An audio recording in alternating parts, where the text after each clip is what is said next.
Hi, good morning mga boss, mga sir. 7:10 release natin. Candon, Ilocos Sur. GB lang ako. Okay, isa, dalawa, tatlo. Dandaan lang ha. Okay, ayun mga sir. Good luck sa mga warrior nyo. Pang-apat na subok yan.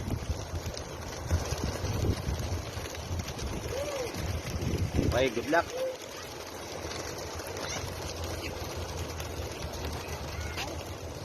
Ay, maganda ikot nila.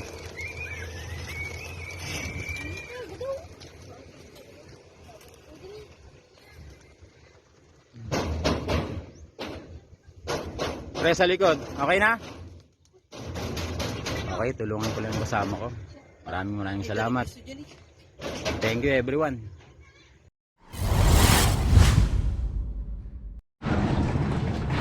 Magandang umaga sa inyo mga kuya. So bali ang abangan natin for today's video is Candon, Ilocos Sur. So time check po tayo ngayon mga kuya is 11:09 na. So ito yung forecast natin sa screen. 1-2 na siya dito sa Marikina. So ang weather check natin ngayon is yan, maliwanag naman dito pati sa dadaanan nila. Tapos dito lang sa Marikina is makulimliman, pero maliwanag naman mga kuya. So pinakain na natin yung nasa kabilang section natin. Yan, tapos yung mga breeder natin pinakain natin. So para pag uwi nila tanggol sila na lang kakain. So yeah mga kuya, as of 11:10 wala pa nagpapaklak sa club namin, no. So mababa tayong speed nito. Siguro nasa 1,000 pababa na naman yung datingan ng mga ibon. So bali mga kuya, update ko na lang kayo mamaya sa datingan nila tanggol. So yung mga kuya, as of 11:21 is wala pa si tanggol. So bali update muna tayo sa mga breeders natin. So itong mga natin breeders is nagitlugan na, no. Pati to sa saktong sakto rin, pati yung mga ang tawag dito pangyaya natin nangitlog na rin. So malililipat-lipat natin sila sa mga yaya nila. Tapos yun, bali papaitlogin natin to ulit, dalawa. So ang kinuha kasi natin na ring sa club is 2 set. So napagbigyan tayo ng ng may-ari dito sa taas is yung tatay ko, na yon mag-breed muna kahit paano kasi nakakabala siya sa ngayon kasi taglugon. So eto mga breeder naman natin is okay naman. So hindi siya naglulugon yun, kakatapos lang. Bale yan, mga nila tapos na yun, makikinis na naman. Saka sabi nila pangit daw mag-breed ng lugon. So kaya hindi tayo nagbe-breed ng lugon. Pero yung iba din naman naniniwala is nasa pa rin talaga, nasa paniniwala ng iba. So abang-abang tayo sa kanila tanggol. So bali as of 11:22, tingnan natin kung may nag-clock na. Yun, 6 na. Bali QC meron ng padatingan sa Antipolo. Yun. Congrats po sa inyo, Agustin, Paul Biong,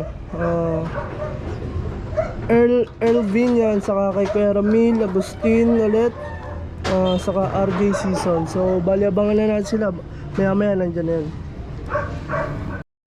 So yung mga kuya, as of 11:30 may mga nakapagpaklak na rin sa Marikina, no? Shoutout sa iyo Kuya Olan, Toto de los Reyes, kay Kuya Bogs, Alan G. Bedanya, tapos kay Kuya Alan Bedanya ulit, tapos kay Kuya Mark Mesias, no? Kay Kuya Marky. So congrats po sa mga nakapagpauwi kaagad yung mga warrior nila. So yung dalawa natin pala, si Tanggol sa si Pula is wala pa, no? As of 11:30 to 11:30, so nabubulol pa yon. Abang-abangan lang natin, siguro mamaya nandito na yan. Sana huwag magpakatop si Tanggol kasi live siya sa derby. So abang natin dala mga kuya. So yung mga kuya, inabutan na tayo ng tanghali, no? As of 12:17 wala pa rin yung dalawang wire natin. So 747 na yung nagpapaklak sa club as of 1,300 plus. So congrats po sa may mga nakapagbawi na. Hintayin lang natin yung dalawa natin. Siguro makakawin naman ng maganda-ganda yun. Sana hindi magpakatop si Tanggol yun. Abangan natin mga kuya.